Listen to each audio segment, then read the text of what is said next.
Hello, everybody, and welcome to a new episode of Business Meets Life. We are already at episode 72, and we have amazing Randy Thompson with us. Today, he's joining us from the United States of America. Dear Randy, it is Friday. It is actually Good Friday, Easter, and you have still joined us today. How come? Well, first of all, I told you I would do it, and a cowboy keeps his word. I'm working because work still needs to get done, and happy to be here. So howdy, and hope things are great down south. Howdy, Randy. Love having you here. All right. So I know you're running four different kind of companies, but my first question to you is, you say 92% of insurance agents fail. What's the real reason behind that number that most people don't want to admit? Well, that's an interesting statistic. We call it the 8% nation because only 8% last after 3 years, right? But the ones that last are making $1 million within a decade. And so what's the common denominator between the successful and the unsuccessful? I'm going to say number one is their persistence or work ethic. Okay, we are defined by our movement and our footsteps more than anything else. Talent, skills, right, knowledge are all secondary to a person's work ethic. And that is something that's under everybody's control. And unfortunately, in today's society, there's a lot of people that want somebody else to do the work for them. And they would like to go golfing every afternoon or head to the beach, or they don't know what it's like to work a 8, 10, 12, 15, let alone a 20-hour day, right? And probably one of the things that's defined our success or the successful of the great are the willingness to work until the work gets done. I always say in my agency with my team that you eat what you kill. This is a pay by performance. We don't pay by the hour. We pay by getting the job done. The customer expects us to do something, so go do it. So I'm going to say that work ethic is probably the one thing that defines the best from the average. And the second thing is there's a lot of call or reluctance for whatever reason in society today. People want to please others instead of stand their ground and be advisors. And the people that do really well in this business, they're not afraid of no. And they're not afraid of trying to be popular. They're trying to get the job done right. Thank you for sharing. So I know you have four different kind of businesses. You are like an expert in AI and not only insurance. But how did you actually end up getting into insurances? I mean, you're the expert not just like in your city, but also in your state. What was your path to there? Well, it's a long story. Let's just say I was born on the wrong side of the railroad tracks, and I wasn't born with privilege, and I had to learn to work hard to survive. And after college, I moved here and got a teaching job. I was teaching and coaching high school wrestling. And after about 10 years of doing that, I realized it was pretty hard to feed 5 mouths on about a $20,000 a year income. Teachers weren't paid very well, and I went looking for, I guess, my pot of gold at the end of the rainbow. And there was an opportunity that came open for me to move into the insurance business. I didn't know what I was doing, but I knew that if I worked hard enough, I'd figure it out. Good to know. So earlier you mentioned several times like working harder, working a lot of long hours. And I mean, you're the best example, as you said.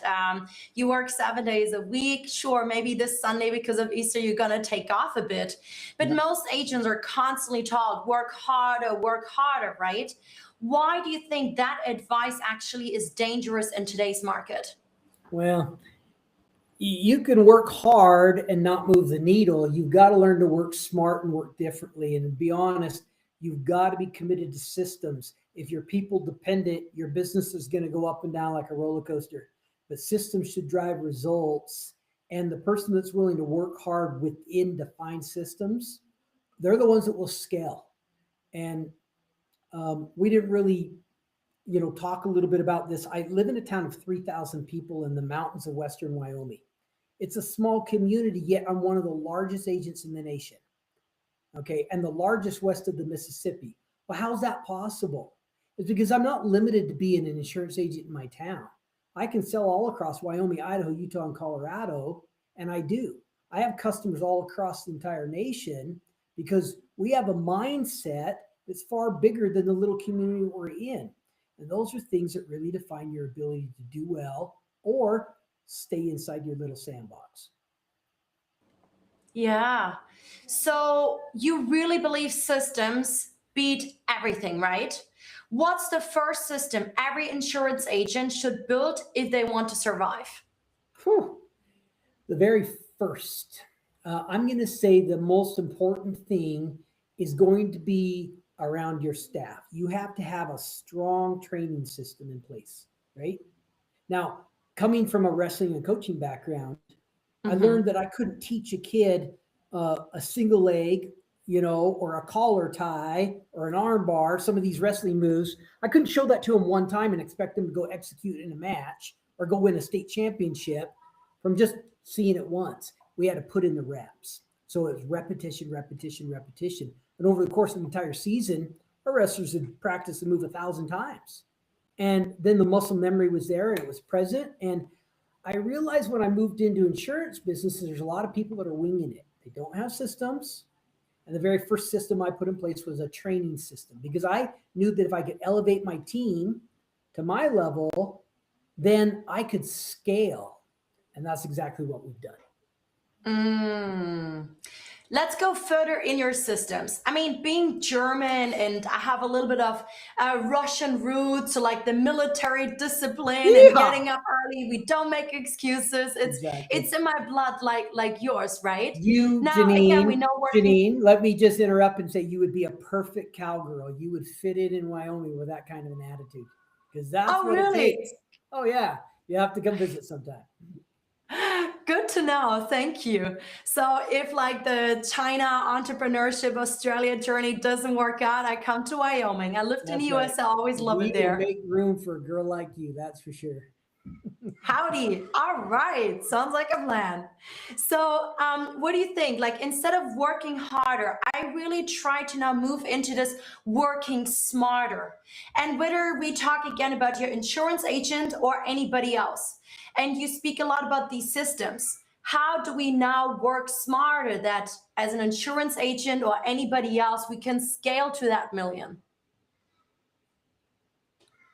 Well, working smarter starts with elevating your own skill set, right? The second is having very committed systems. For instance, we utilize AI in a very complex industry because you have to be 100% accurate. I see insurance much like engineering. If you're building a bridge, you have a 0% acceptable failure rate. You can never let that bridge fail or lives will be lost.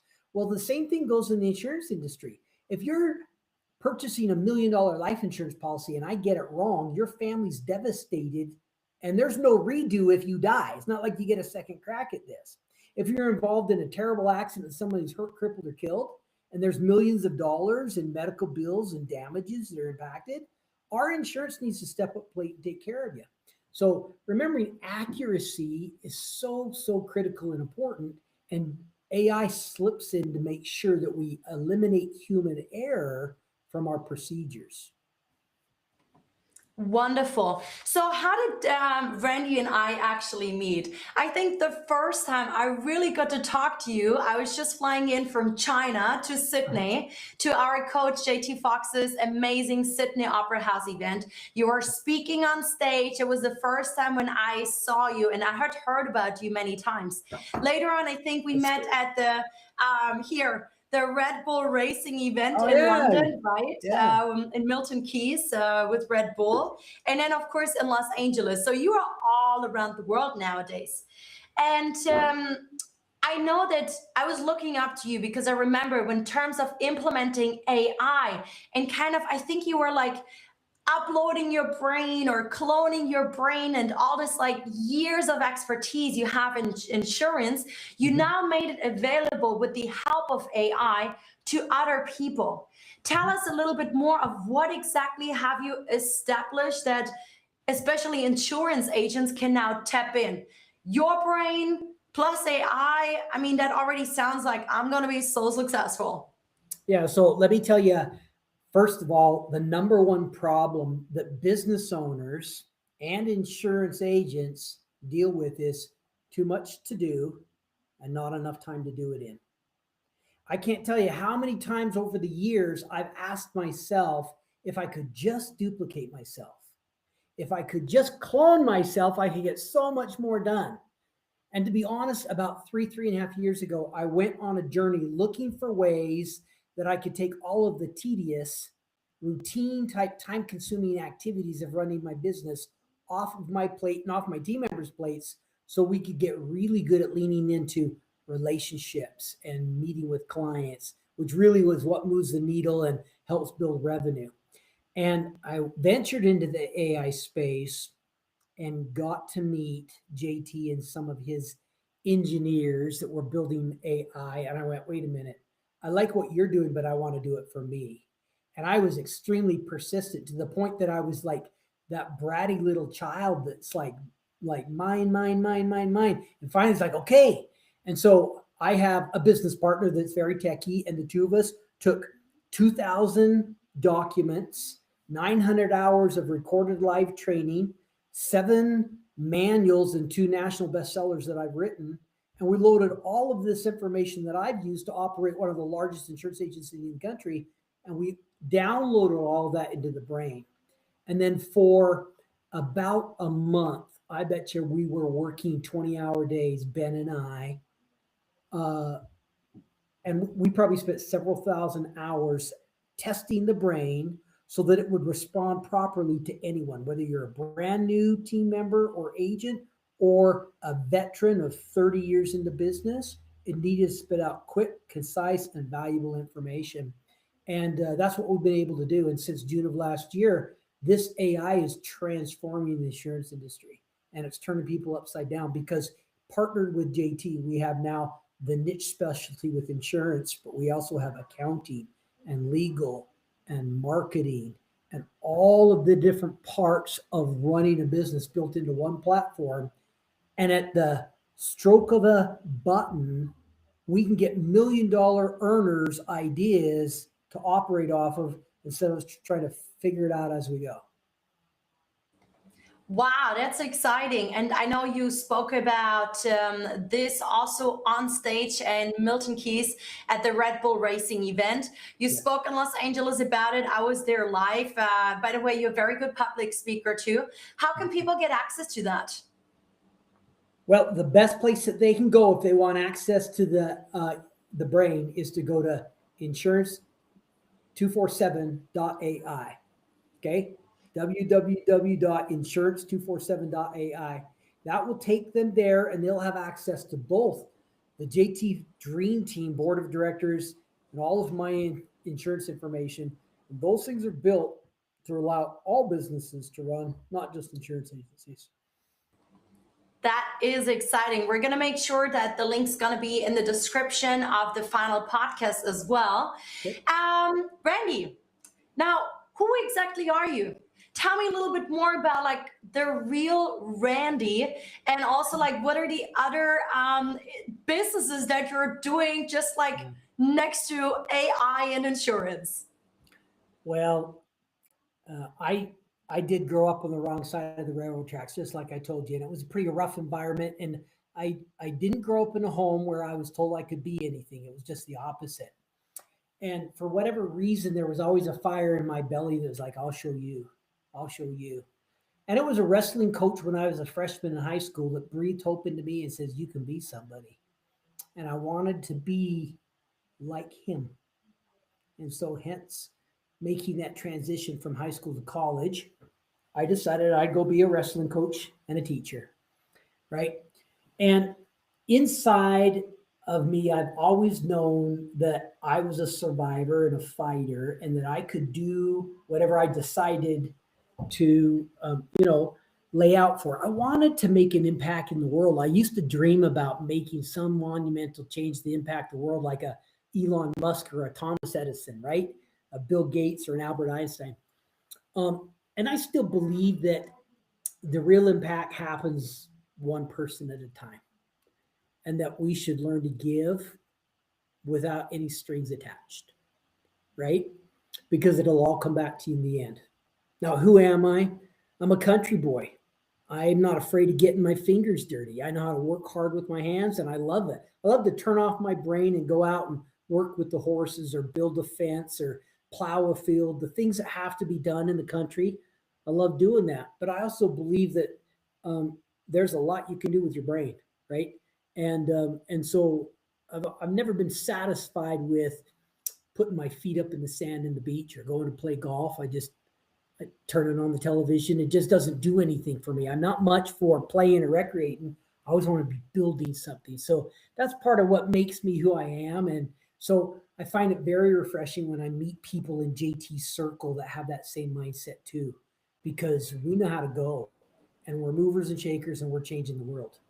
So that's a little bit Absolutely. about me there. Yeah. And that's what I love about you. You come from the bottom to the top, basically. That's why I think you are such an inspiration. I think people need more inspiration, especially in these uncertain times. People are lacking role models because with AI and with social media, everything looks easy and so perfect. And Yeah. now these young people becoming like influencers and super rich, super fast, right? But you are really like tangible. Now, here just comes a random question I just had when you were introducing yourself, because you've had rough times. I've been through rough times, also worked myself up from nothing. And there's always a lot of like trauma happening, whether as a child that we might not even be aware, and it's still like these patterns that are still in our life later on. Have you ever done any therapy, healing work? I know we're talking with a real cowboy and man here. Yeah, no, the answer is yes, right? There really is, yeah, because there is some heartache and some trauma in the past, and um, to be honest, I've made more mistakes than most people will in a lifetime, but I've learned from them, and I've learned that it's actually in the failure that we get better, and so I really embrace that. I believe like go swing for the fences, try, and give yourself a little grace. I have said for a long time that we're saved by grace, but we better be changed by it too. And when somebody gives you grace or the good Lord gives you grace, you better alter your life, one, because you deserve to, but also it's the only way to really earn it. And so I believe it's really important. We give grace to ourselves, we give grace to others, and we're okay knowing that, that's in the past. I think the country music star Jelly Roll says it best, right?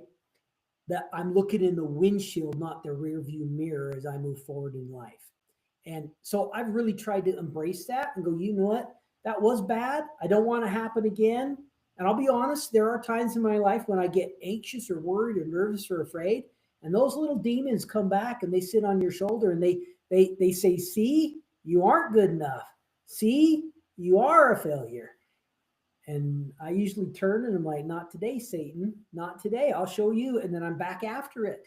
And I try to keep going because it's really my footsteps that can put that in the past and I can see success. And so I just can't encourage anybody enough to just recognize that, there will be times when you feel like the sun is setting on your life and things get really dark. Just remember there's a sunrise right around the corner. And Easter, and not everybody that's watching this will be religious in any way, but Easter weekend is a beautiful time for us to remember that, there was a terrible thing that happened on Friday, but on Sunday, a wonderful event took place. And so the bad times and the storms will pass and the rainbows will come and the sun will part and things will get better. So keep your chin up and keep going. That's very inspirational of you to say and very motivating. Now, in these moments when you feel like you are facing a failure, you made a mistake, or when these demons or saboteurs, like I give a lot of mental fitness, positive intelligence training. So I work with managers, even partly Yeah. in French and English, to Oh, work yeah. on these patterns and saboteurs. Yeah. What is your specific technique in that moment to get out of it? Because it sounds so easy while you just like change your mind, or you're like, you change this like negative talk and a positive talk. But what exactly helps you to overcome that anxiety or this bad self-talk in that moment when you are at your lowest? Yeah, well, that's a really valid question, and everybody may respond differently. The two things that really work well for me, number one, is go help somebody solve their problems, and then you'll realize that yours aren't nearly so daunting. So serving others is a great way for you to get a pretty bit better perspective that you're not the only one carrying heavy loads. And then the second thing is get your ass moving, right? It just get moving. Motion matters more than anything. Don't sit down and dwell on it. Force yourself to go do something even when you don't feel like it. And those two things are probably what's kept me alive, to be honest. And it's kept me going and it's defined my success. Thanks for sharing. I mean, this is such a good reminder. Today I was thinking about, okay, I'm having a work day, although it Mhm. is Saturday here in Australia. Should I go into this like yoga class at 1:15 as a break in between my day, or should I not? I think you've just answered it, right? Even if I want to make an excuse or I'm thinking, but I need to do some work, actually it's going to bring me a step forward of moving my body, having this mental break and focusing on something else. And also interestingly, how you mentioned help someone else. Like there's a lot of signs of happiness. And I started a happiness consulting company in China Oh, really? 7.5 years ago. All of this signs of happiness is coming, like the research, a lot is coming from the US, right? So if you do something good for others, that kind of happiness is actually coming back, right? You It's a bet. You beautiful bet. reminder. It fills your bucket. Now, let me also add this thought that I think is also really important when it comes to like serving others and motion, right, and those type of things.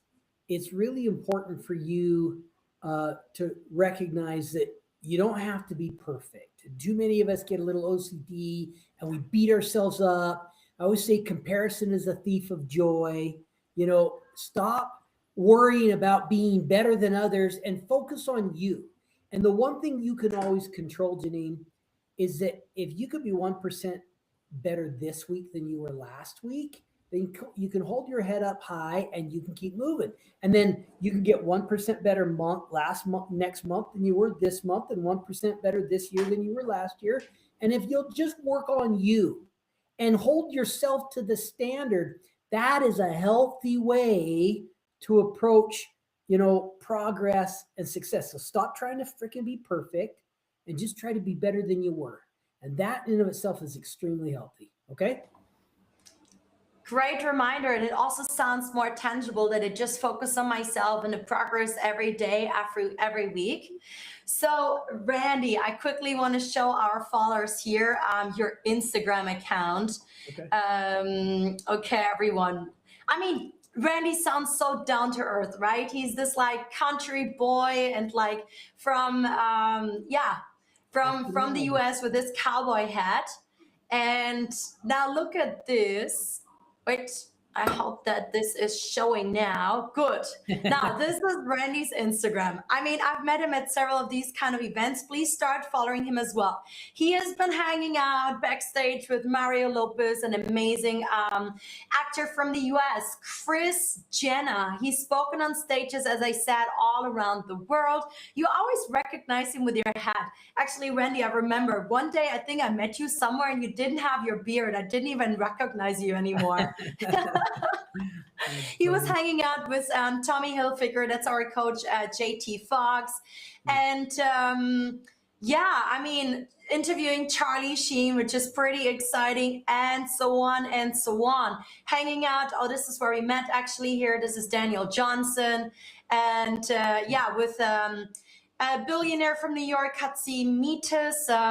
Now, you are so down to earth while hanging out with some of the most amazing business minds in the world. And looks like you're also a family man. Oh, man. So this was actually at Red Bull Racing where we met. Um, is there something like that, hanging out with these business people and celebrities, that you have learned, that you realized? Yeah. Um, they think big and they work hard, but they're not smarter and they're not more talented. They're just willing to risk more.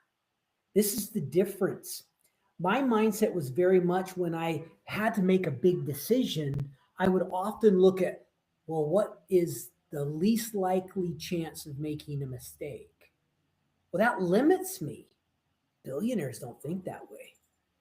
They think just the opposite. What's the best opportunity for success? And I heard somebody once say that there are more billionaires that have been bankrupt in the world than there have been millionaires that were bankrupt. The only difference is that didn't stop the billionaires and they recreated their wealth.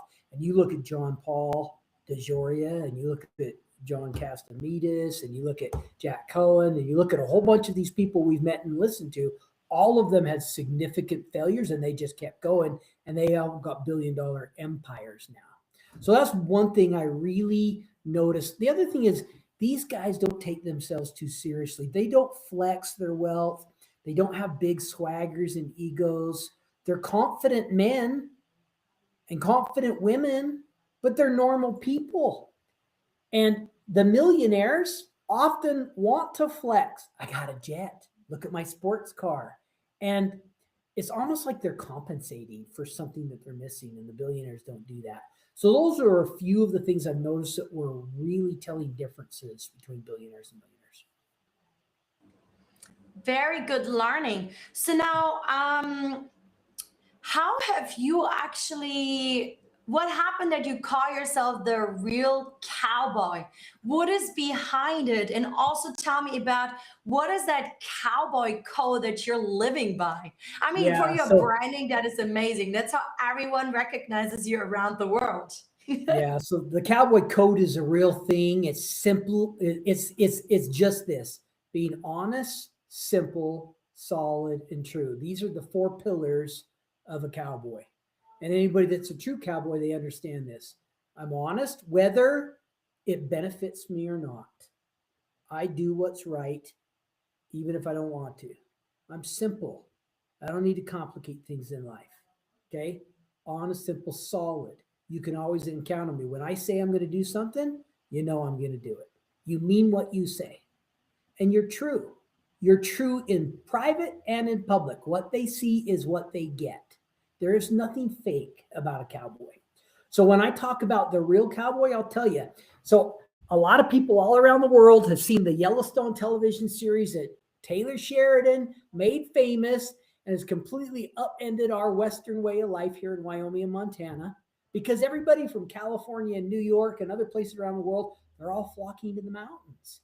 And we are now having exactly what they talk about in the television show happening, where all these California city dwellers come and they merge with us country boys. And the problem is a real cowboy is honest, simple, solid, and true. A fake cowboy is what we call all hat, no cattle. What they can do is they can wear the hat, they can dress the part, but they're empty on the inside. You got to live it, right? And if you're not afraid of hard work and blistered hands and dirty fingernails, right? If you're not willing to do the work, you're not really a cowboy. You're a pretender. And so the real cowboy coach is really a statement to everybody. When Randy steps on stage, what you see is what you get. What you see on stage is the same guy you're going to see behind closed doors, right? The message is the same. I don't pretend to be anything other than who I am. And I recognize I have people that like what I have to say and people that hate what I have to say. And I'm not trying to run a popularity contest. I'm just trying to make an impact in the world. Yeah, we just had a comment here actually on YouTube as well. First, thank you so much for joining again. I think it's a great experience for me to hang out with successful people because I know I can learn a lot and gain valuable lessons from them. Yeah, thank you for sharing this. And I think we all can learn or should get inspired how we can integrate more of the cowboy code in our lives. Yes, we don't need to be American for that. Those You're right. values, I hear them all over again by very highly successful people, especially about honesty and integrity. And I like how you also said solid. Now, I know you have been, you met Kris Jenner, who is, I was there when she was also on stage and you guys hang out backstage. For everyone who's not watching Kim Kardashian and the Kardashians and on TV and so on, I didn't do it much, but again, everyone would know who they are. Like looking at her and who she is and you would think, well, different genders, completely different type of people. What is something that inspired you about her? She had a tremendous vision when her children were very young of what they were going to build. A lot of people don't know Kris is the CEO of three different billion-dollar companies. This woman is a powerhouse in the business world. I mean, she's very much like a JD Rockefeller, a Donald Trump, or a JP Morgan in a female body, and she's brilliant. And I was so impressed with how intelligent and composed she was. Now, they've made their billions in the beauty industry, but it's very legitimate. There was no shortcuts. There was a tremendous amount of hard work. You could tell just listening to her, she understood what it was like to put in 20-hour days, 7 days a week. I can imagine her with blisters, right? And doing all the things that we've just talked about. She's earned my respect, right? And I think she's a great role model and mentor for women that are wanting to be in the business space. Follow Kris Jenner. She might teach you a thing or two. Absolutely. Yeah, I thought the same. She seemed so, I mean, of course she's well trained, but the way how she spoke, Oh, I was like, yeah, she seems very genuine and authentic, actually. And it mhm. was amazing, even some of the parenting advice that she gave. Yeah, yeah, yeah, yeah. So, Randy, you talk a lot about building a business without sacrificing health or family. Mhm. What's one boundary every high performing agent or businessman must learn to set? Because what I've realized is I've met so many amazing businessmen and women out there. They are awesome in their business. They invest in their in training, getting coaching, mentoring, hardworking. But actually, if you really look at their family life and how they like spend time or not time with their wives, you actually are surprised these are two different people and they actually fail in their family life without judgment, right? Some people, for them, it's just not important. So I got to tell you, you have to really both protect your private time and you have to be 100% all in. So when I'm with family, I'm 100% in on family. If business doesn't get to interfere with that. If it does, then both will suffer. The second is there's got to be a routine. I believe your health, both your physical health, your spiritual health, your mental health, has to be strong in order for you to perform well at a high level in business. And so I have very protected time from 4 a.m. to 7 a.m. every single morning. That is my time. I believe that leaders are readers. And so I spend an hour every single day in working out and exercising my body and then working out and exercising my mind. I bring the most brilliant minds in the world into my home. I read a book a week, 52 books a year. And I want to learn from the very, very best so I can elevate myself because I'm in competition with me. I want to be 1% better this week than I was last week. And so I've got to feed my mind. I got to feed my soul. I got to feed my body. And so from 4 to 5 is I'm working out. 5 to 6, I'm reading and study. 6 to 7, I'm getting ready for the day and getting the family up and feeding them. And I'm out the door by 7 a.m. And then I'm all in on business, right? And then when I come home at 7 p.m. after 12 hours of hard work, I'm all in on the family again. And I try not to let those interfere. And that's what's really helped me keep some level of balance. Love it. Now, let's be honest. Did you ever experience burnout yourself? And if so, what did it teach you? Hmm. So there have been a few times I have, and I always go back to my days as a wrestling coach and wrestlers, recognizing that the season is a long grind, and it's hard. It's hard on the body. It's hard on the mind. And one of the things that we did as coaches is we would taper off our workouts, our conditioning, and our practices the last 3 weeks prior to our state championship matches, because that's when we need them to perform the best. And we allow them a little time to recuperate. Believe it or not, one of the things I've done in my office that's really helped me achieve a high level of success is I work a 4-day work week with my team. So we work 4 10s or 4 12s, but we have 52 long weekends a year off. And my team has learned that we eat till the work is done, but when you get your work done, you're rewarded with free time. And in your free time, what do? You do the things you love with the people you love, and that fills the bucket back up.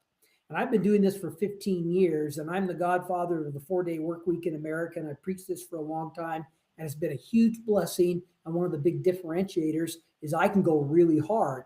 Now, I've never run a marathon, but I know you can't sprint a marathon. I know you have to pace your marathon. This is what we do. We go really hard Monday through Thursday so that we can take Friday, Saturday, and Sunday off. And then we're refreshed on Monday because we've had time away, and then we're back at it hard. And that has really helped significantly. And I would encourage everybody to consider there's nothing that says I can only work 8 hours in a day.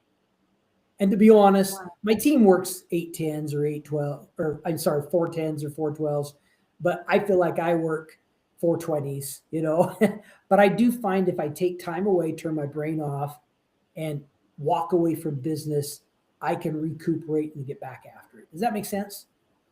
Absolutely, yes. Now, after 23 years in the game or even longer, what do you believe about success today that your younger self would have ignored? So I believe that success is defined by you, nobody else, and it has nothing to do with your bank account. Success is about peace, right?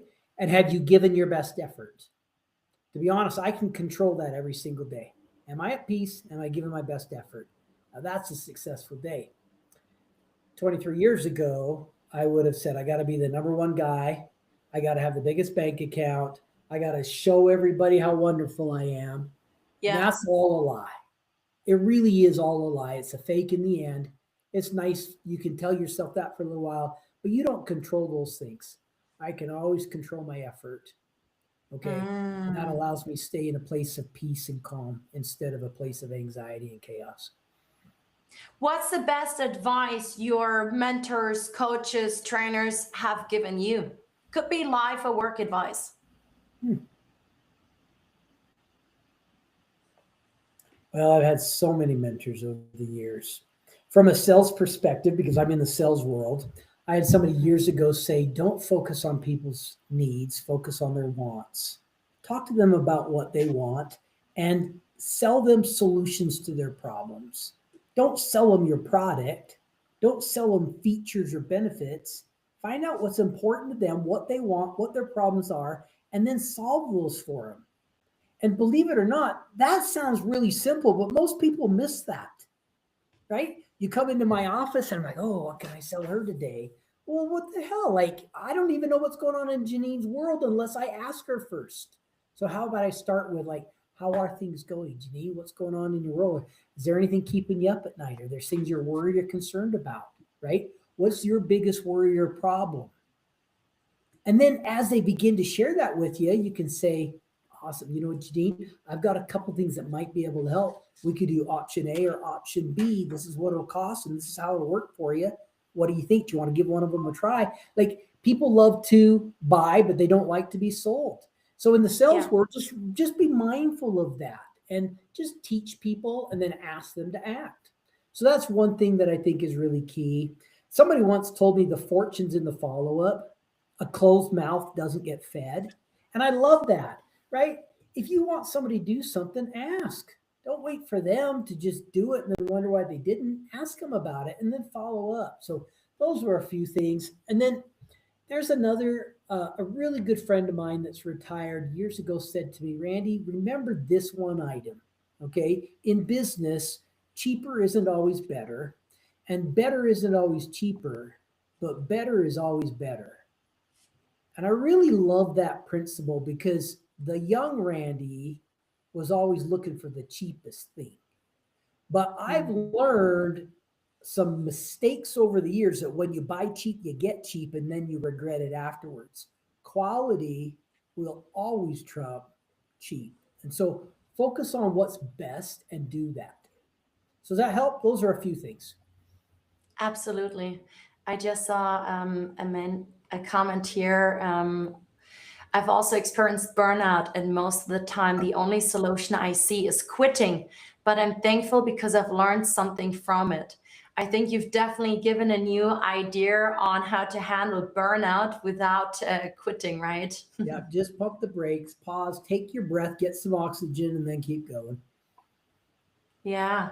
Okay, we're slowly coming to an end. Last questions for you. If an insurance agent or a business owner or an executive who is listening right now, if they are feeling stuck, what's that one thing they need to stop doing immediately to change their trajectory? Well, without knowing what they're stuck in, that's a little hard to answer. I'm going to say you better start by examining your inner circle because birds of a feather flock together. And when you're with high performers, you typically will high perform.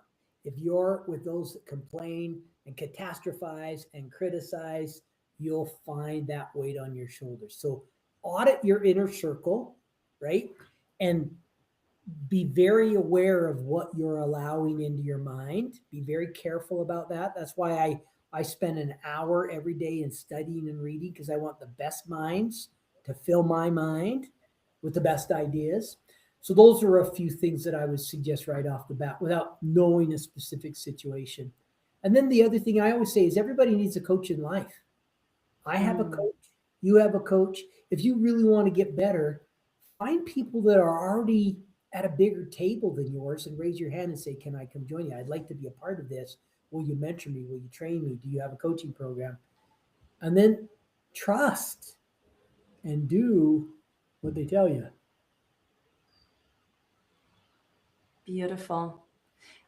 I mean, that's one of the reasons, like, as you mentioned, being surrounded by successful, high performing people. I mean, JT always mentions that. Been with JT for 8.5 years. That's why I flew all around the world to be surrounded, meet amazing role models like you. And here in Australia and Sydney, I joined this private members club because you already have some of the best people in different industries around you who have solved and overcome challenges that you might face, or you need an expert in lots of different kind of fields, Yeah. right? You're going to be at the Bocelli event in July as well in Italy. Yes. Yep. Yeah. Both Absolutely. Jelly So, and Ferrari right afterwards, right? and Ferrari, yes. So I look forward to seeing you there. Okay, two last questions, or maybe three. Okay. How do you envision your life in the next, let's say, 2 to 5 years? Well, I'm afraid that if I ever retire, I'll probably just die because I've got to have something to do all the time. So I think Right. I'm going to spend more and more time developing tools for business owners, right? In the AI space, I really believe it's transformative. We are in a revolution this world has never seen. It may be Mhm. as transformative as electricity was, as freaking the invention of the wheel. I don't know. Is it's transformative, and I believe that this is a technology that we have got to like embrace and utilize. And if we don't, it'll be to our detriment. The dinosaurs are gone for a reason.